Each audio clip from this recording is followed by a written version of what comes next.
Welcome to the Slop Farm. Enjoy the video. In this video, I will explain how to make giant marshmallows.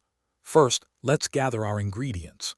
You'll need unflavored gelatin, granulated sugar, light corn syrup, water, and a touch of vanilla extract. Make sure your large baking pan, about 9 by 13 inches, is lightly greased and dusted with powdered sugar. Having everything prepped makes the process much smoother and more enjoyable. Next, we'll prepare the gelatin and syrup.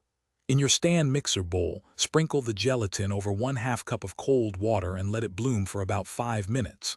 Meanwhile, in a heavy-bottomed saucepan, combine 2 cups of granulated sugar, 1/2 cup of light corn syrup, and 1/2 cup of water.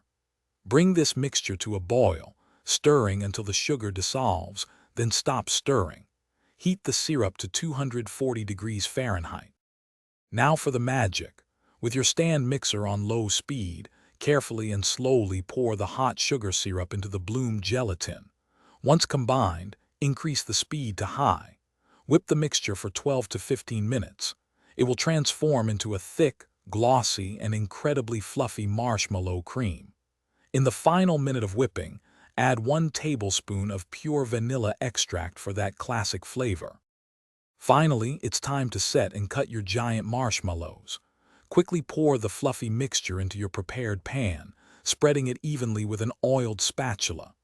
Let it sit at room temperature for at least 4 hours, or even better, overnight, to fully set.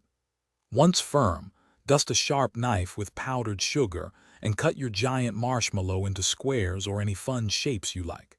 Enjoy your homemade treat. Thanks for watching.